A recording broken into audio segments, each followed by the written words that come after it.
Go. Done.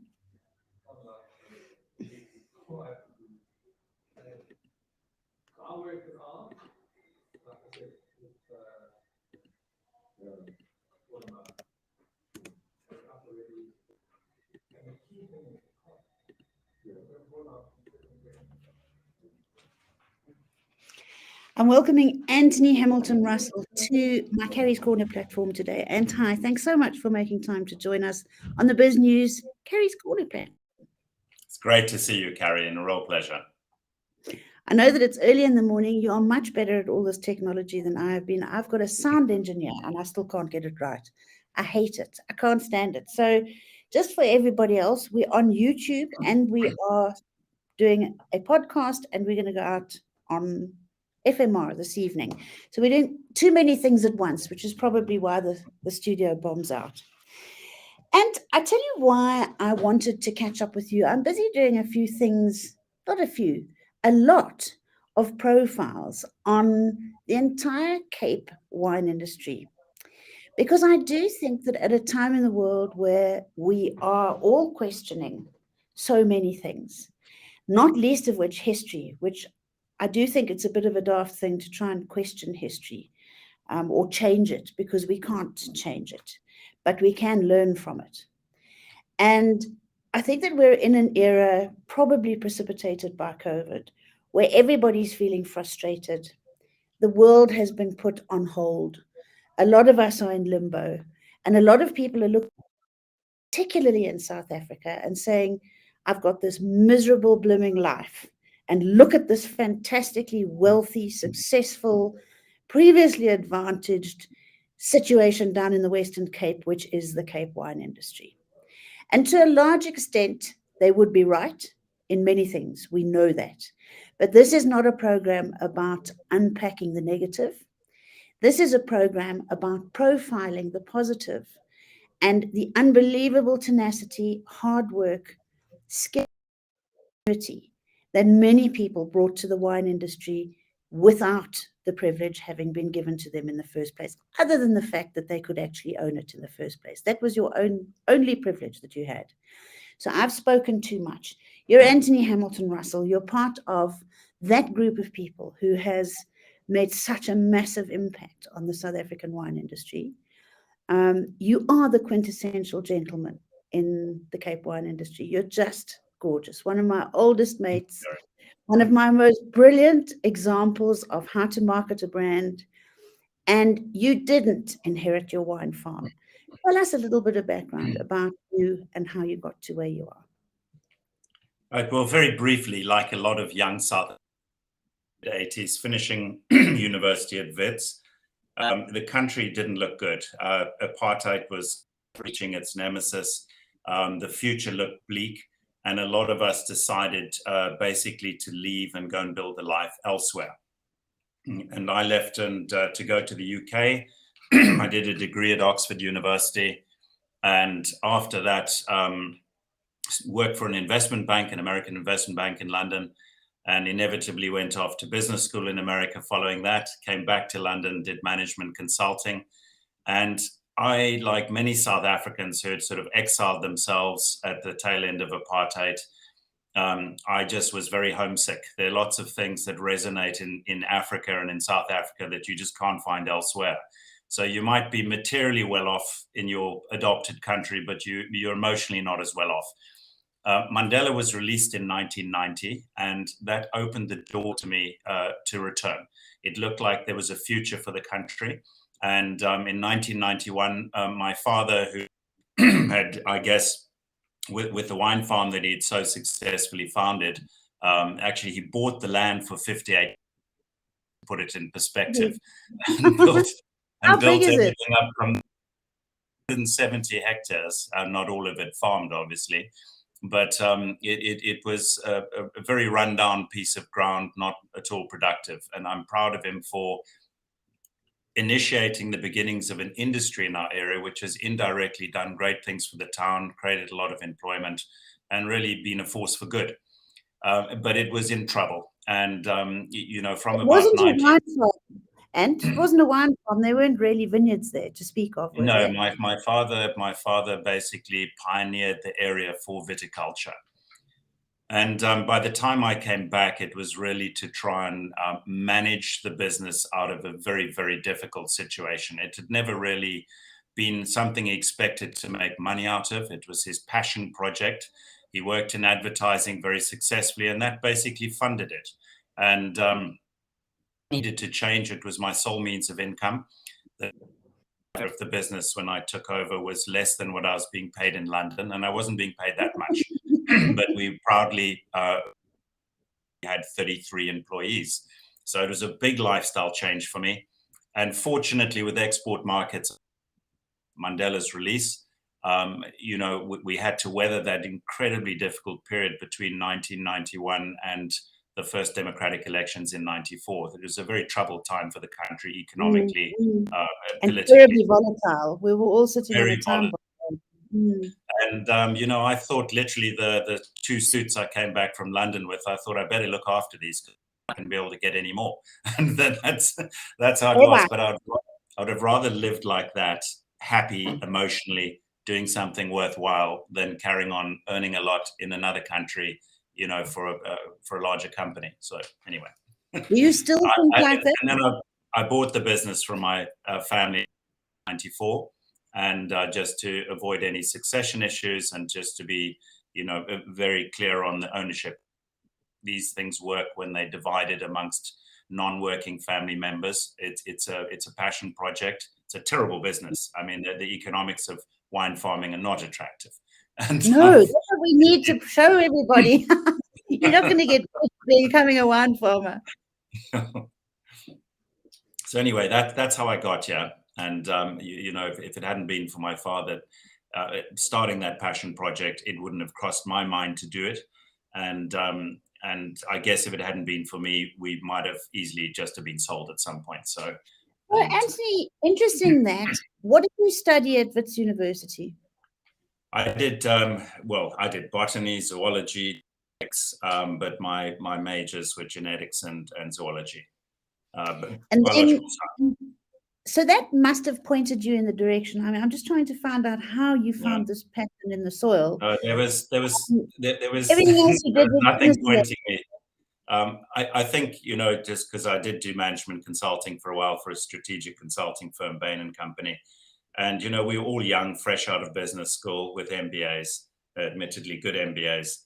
And we would look into a business for 2 weeks and then, try and advise a chief executive who'd been in the industry for so it was, which felt wrong. But the point is, when you very deeply engage yourself with something for any period of time, you can become fairly expert on it quite quickly.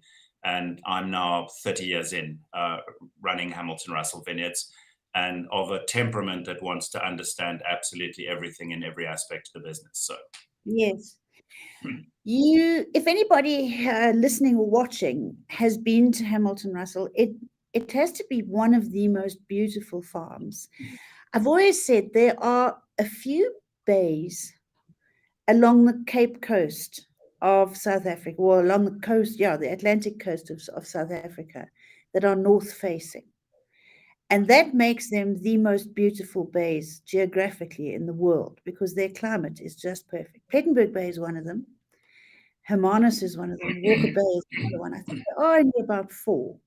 The rest of them point the wrong way. So they get ghastly weather. They get hammered by the elements. And the views are not nearly as gorgeous. They're not nearly as exclusive and just completely perfect geographically as what Walker Bay is. You set about changing the sort of region. I'll say region because it's the layman's way of thinking of where Hamilton Russell comes from. Call it an area, yeah. Yeah, it's the area. Walker Bay and Hermanus is really, when we think Hamilton Russell, that's what we think. But it's actually that beautiful Hemel-en-Aarde Valley, which is heaven and earth, and it is heaven and earth, which is probably why you went racing back. The thought process behind your changing of the appellation? Yeah, well, it was, literally when I came back, we were the only people making wine in the area. Bushot Finlayson was yet to release their first wine. an ex-winemaker of ours. We currently have 4 of our ex-winemakers in the area doing what we do. So my analogy is a little bit like if you run a very successful restaurant and your chef leaves to open up next door with the same menu, and then another one and another one and another. Must be so fun.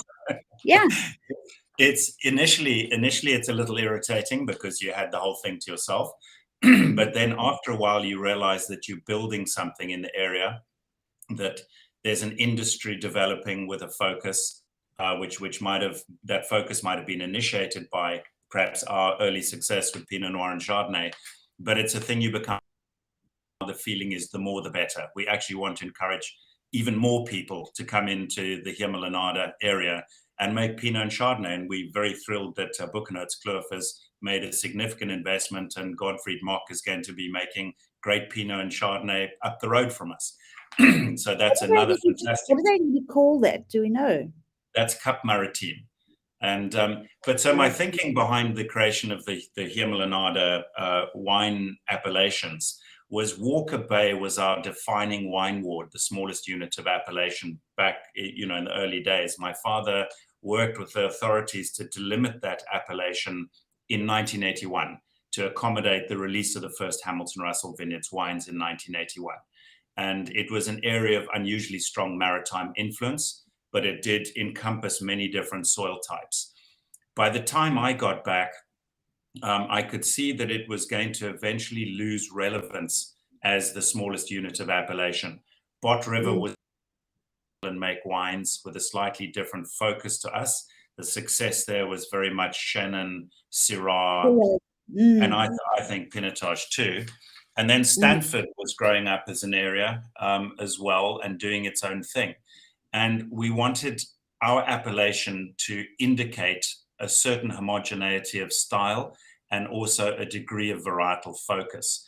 So we knew eventually the Walker Bay would lose that.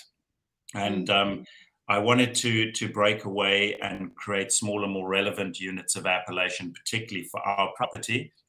And I approached Dave Johnson, who had of Newton Johnson at the time, who had very close links in the industry. He had worked for Stellenbosch Farmers Winery, and he knew his way around all of that. And I said, let's get together and see if we can't have Walker Bay turned into a larger unit of appellation, a district. And that would give us the right to create wine wards, the smallest unit of appellation within it. And we did that. And eventually it panned out that there were 3 very distinct Hemel-en-Aarde named appellations, all contiguous. So we're Hemel-en-Aarde Valley. And then as you drive up the valley geographically, the soil type changes from our heavy clay, which defines our particular style, to decomposed granite, a slightly lighter structured soil with a very different expression of Pinot and Chardonnay. And then just as you leave the valley, geographically speaking, over the watershed, there's a small area higher up, a little further from the sea, called Hemel-en-Aarde Ridge. And there they move back onto these heavy clay soils, but there's a different expression. And what's been wonderful to see, we did this back in 2004. We had the Walker Bay turned into a district. We began the process in probably 2002, 2003. And by 2006, we had 2 of the Hemel-en-Aarde appellations created, and in 2009, Hemel-en-Aarde Ridge. This process is underway in Elgin at the moment. So we got a real head start on the industry, and it's underway in the Swartland. So I'm very proud. From what I can gather, you really did demarcate those areas in terms of the soil changes in order to, as you say, express that exact soil type that is on your farm or in your ward or in your area. And I think that brings me to the next question for you, is that when I actually met your father a couple of times when I first came back from England, and Tim Hamilton Russell was a gorgeous guy. He just was, he was larger than life. I needn't tell you about all of that, but we're talking about you, so we're not going to say anything more about Tim. But Tim, the style of wine that came from Hamilton Russell in those days is quite different to the style that you finally curved your wine into. I think it went on a long, slow curve, and you finally got to a taste that is for me, not that I want to pretend I'm in France, but it's very, very reminiscent of possibly Pommard, that beautiful velvetiness that you get, which is what we get from Pommard, and deep, deep, ripe violets with soft tannins of Volnay, really. So that's sort of, for me, the style that I think you sent your wine in the direction of. That must have come from an enormous amount of input and learning and intellectual capital that you must have got for yourself, that says, we've got these kind of soils, we need to farm this way, we need to plow that way, we need to plant this way. It doesn't just happen, does it? No, it doesn't just happen. But the first thing I'd say about wine style is I think you have some degree of influence on where it ends up, but ultimately you're being schooled by your own climatic conditions, by your own sites and soils in a direction that best suits it. So probably the most important thing I did almost up front, because the business was so small, it had never traditionally made any money. It had kind of washed its own face at best, maybe bought some groceries over Christmas holidays, but it wasn't a thing one looked to financially. I wanted to change that. And I decided that rather than carry on making 11 different wines, working with 8 grape varieties and buying in grapes, to just see what we did best and do more of it. And back at that time, it was very clear that Pinot Noir and Chardonnay were the strong hands. And the way we look at it is we didn't set out to make Pinot Noir and Chardonnay, at least I didn't. We looked to the varieties that would have the most beautiful thing to say about our particular sites and soils. And those turned out to be, one red Pinot Noir, one white Chardonnay, no reserves, no second labels. So that focus has been very important for us. Needless to say, once that decision was made, endless amounts of effort went into refining those 2 wines. We didn't have a small amount of a special reserve to satisfy our egos with high scores and high prices. We didn't have a second label to hide our mistakes. It is really just one of each. And that has been a pattern of business operation I've applied to our other 2 properties, Ashbourne and Southern Rite. So in terms of the style, that required replanting everything. A, because of leaf roll virus, B, because of the clones that were initially used. And so in my 30 years now, we've replanted by equivalent hectares the farm 1.65 times over. And just to see what type of impact that has financially nowadays in today's terms. Bear in mind, the farm was initially purchased for 58,000 Rand. If we plant a hectare of vineyards, it's a couple of 100,000 Rand at least, just to buy the vines, the poles, to put in the irrigation. If we replace a hectare of vineyards, which is what we do, you would pay 80,000 Rand to pull it out. You would then rest it for 2 years, spending time and money on upgrading the soils, planting beneficial cover crops in. At the end of those 2 years, then you would spend your 250,000 Rand to plant the vines. Then you'd wait 4 years or 3 years if you're lucky for the first small crop. Then you would spend money making that wine, and then you'd release it. So it's a 7-year turnaround with massive amounts of investment in a country with actually fairly high real interest rates. Everything we've done has had to be with retained earnings or borrowed money. There's been no outside money coming in.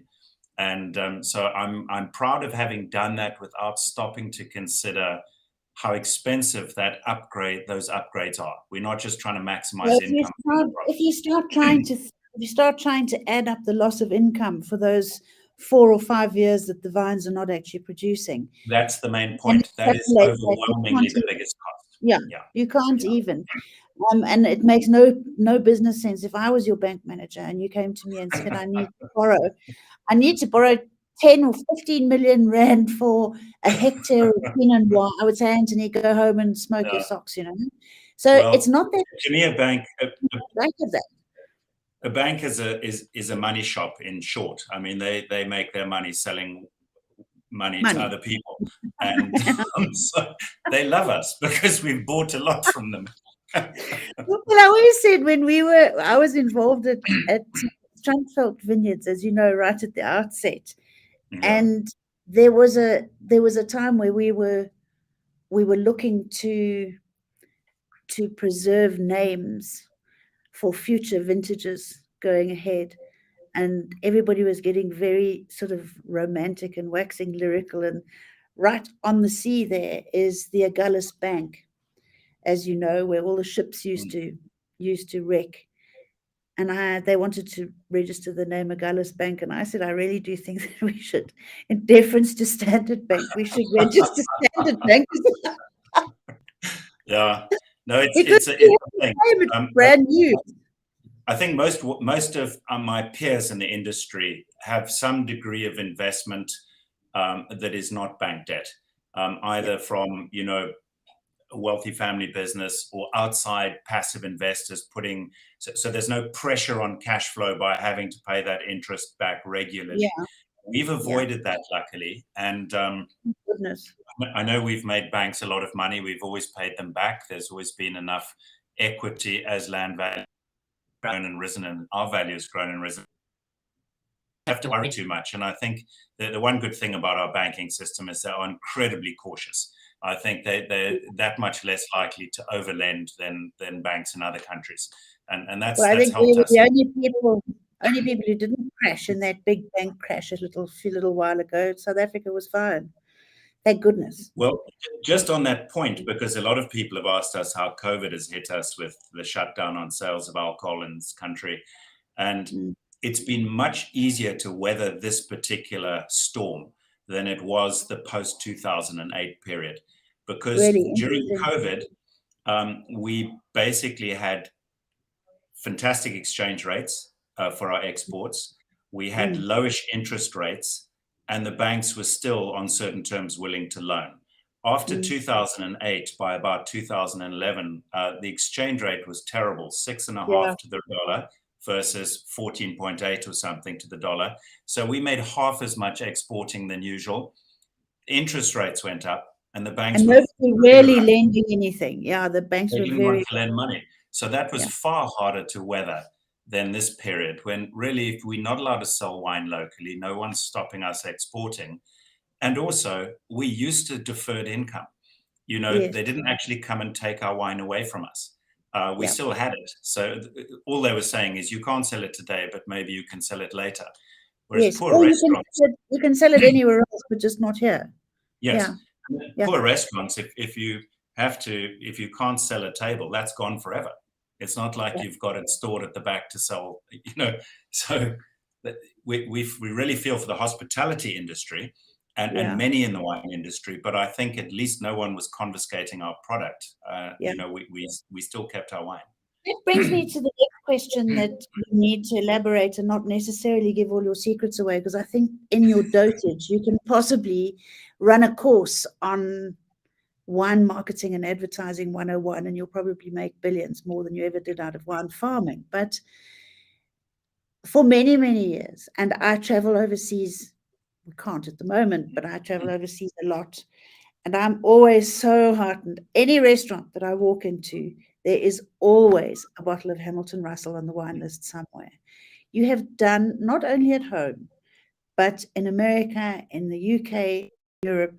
I haven't been to Australia, but you have done the most amazing job, Anthony, of getting this Hamilton Russell brand out there. And not only just getting it out there as any old brand. It's not your common or garden barter toffee. Do you know what I mean? It is a beautifully handcrafted product that carries, if we had such a thing in South Africa, it would have a royal warrant. It would be Her Majesty's royal wine. I'm sure it would be. So you've managed to do this entire marketing and selling exercise around the globe on a limited, what's the word I'm looking for? I've had COVID. I've got this COVID. No, but probably you don't really have a budget. I've got this COVID brain. I keep on remembering the first letter of every word.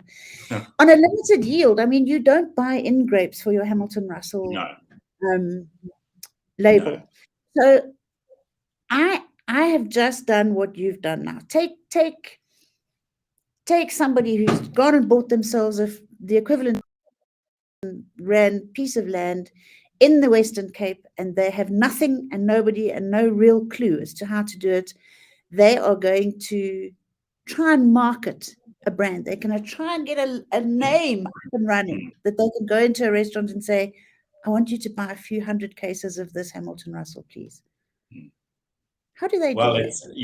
it's, how long do you have? That's years and years. This is But in short, the quickest thing you have to get to is what your site and soil allows you to do really, really well. Too many people, before exports opened up, tried to be something for everyone. You had to segment a market vertically. You had to make things at different price points, different styles, and people tended to make something that people wanted rather than something that they were particularly good at doing. And it meant these fragmented ranges. No one fully understood what that person stood for. And we made the decision to rather be a producer for the world and do only what we did best. So we segmented the world horizontally rather than a small local market vertically. And getting to that situation of really fully understanding the merits of your wine. A lot of people that own wine farms, look to platter scores, they look to trophy awards to decide whether the wines are good. If you're relying on third parties to tell you if you're hitting the mark or not, you're in trouble. You need to have your own palate. And I think where Hamilton Russell resonated, it was uncannily classically styled. It confused with red and white Burgundy, but not nearly as expensive. And that helped. And people completely understood our simple message. One Pinot Noir, one Chardonnay, classic style. And it was like reason. They knew exactly where the grapes were coming from. They knew the people behind it. It had some degree of integrity all the way through. Now, if you go through 5 or 6 of your top South African wine producers mentally, you'll realize that it's hard just in one quick sentence to describe what they stand for. You have to be able to do that. And we're about... I think you really are one of the few who has successfully made your name synonymous with 2 single grape varieties. I don't know of anybody else. And, to try and tie my whole story back for any of my young people who I really, I'm so desperately trying to help and get young people excited in the wine industry in a way that we all were when we entered it. Stupid, but excited. Sometimes innovation and 21st century is not always the best way to go. And I am a Tyrannosaurus Rex, and I openly admit to being one and a Luddite or whatever. But sometimes this so-called innovation, if you unpack it, it's exactly what Europe was doing hundreds of years ago with their wines, weren't they? Yes. I mean, I often think the best innovation is often a return to the past. Yes. And the way I view ourselves is look at me. I look like an old, codger. We love tradition. I absolutely love that about wine. That's the mystical and the spiritual side of it to me. I get very put off by too much technology and screw caps and modern, clean, this and that. However, I describe us as modern traditionalists. I was visiting a producer in Barolo, Franco Marcelino, who I respect enormously. Yes. And using modern attitudes and ideas and technology, he returned to the traditional way of doing things and made wines of great purity and beauty. And I would say that that's our approach. We don't hesitate to use science and technology, but not to force the grapes to be anything other than their truest self.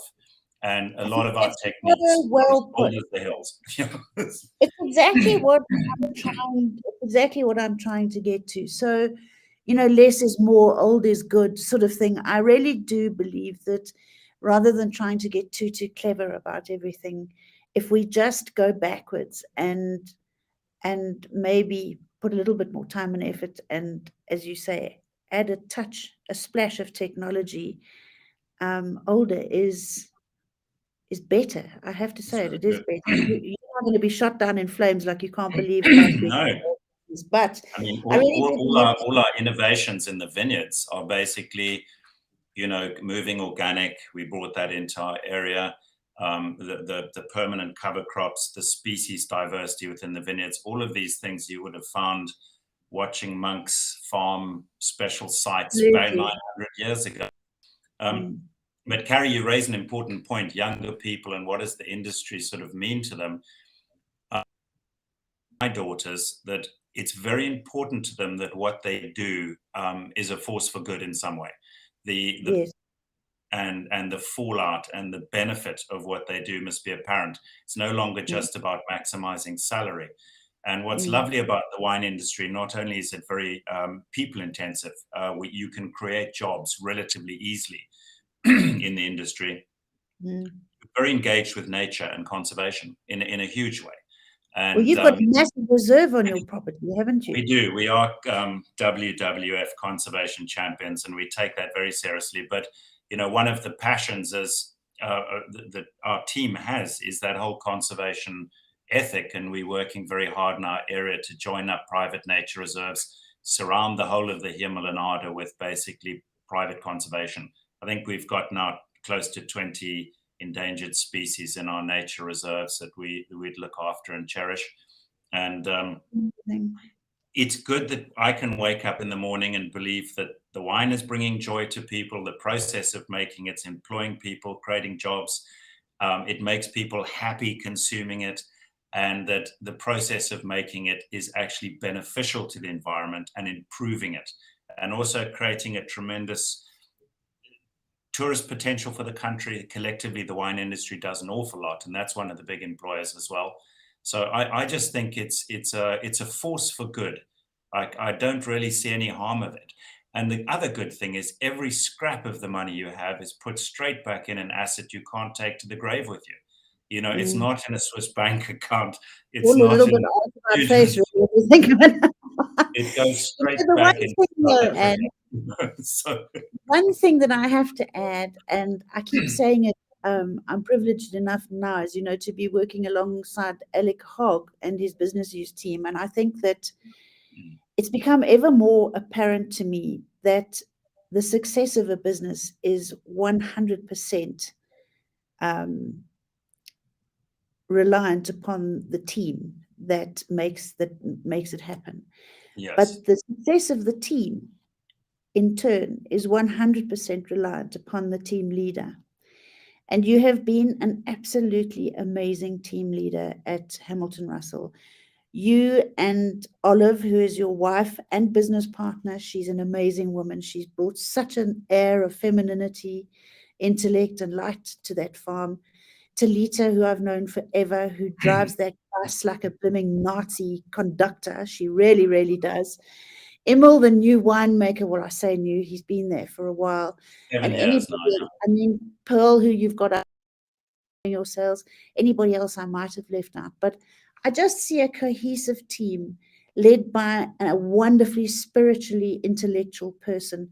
That has to be the success of that farm. You walk onto, do you still call it Braemar? Is the house just called Braemar?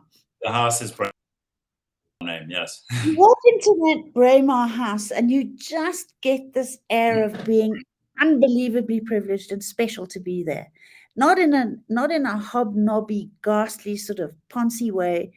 It's for speech, and you've managed to get that under the radar class, and it's not even shabby chic, because it's not shabby at all. It's just blooming chic. It's You and getting Oliver absolutely got it right. You really, really have. You've got Thank you.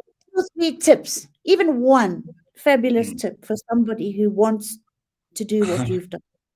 Well, you mentioned the building a team. I mean, I couldn't do this without them, and eventually they become so indispensable to you that you shudder to think what would happen if they left. So we can't pay as much as they could earn elsewhere. They're always going to be of high value to somebody else. So they have to have that sense of purpose and a sense of being that force for good, a belief in what we stand for.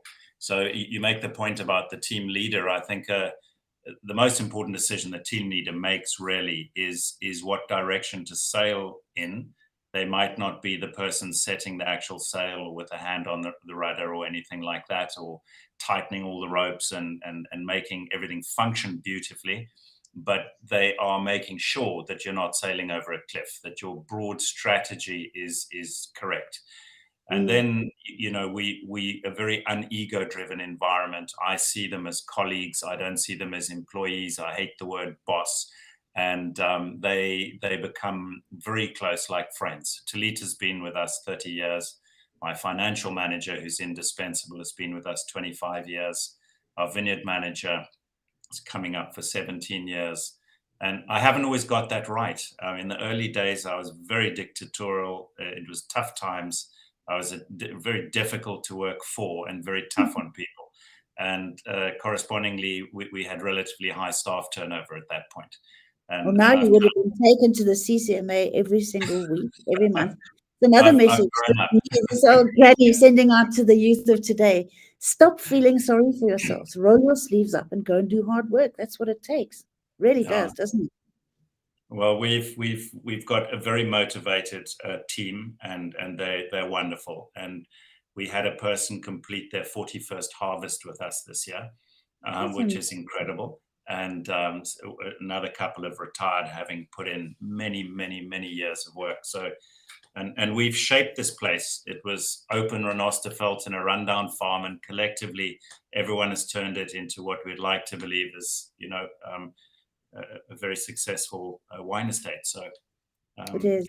It is definitely one of the huge success stories, and it forms one of the building blocks of my my sort of twilight thrust in the industry, where I really feel that I need to try and put together a book, a movie, a whole story of the wonderful people who have made this industry work.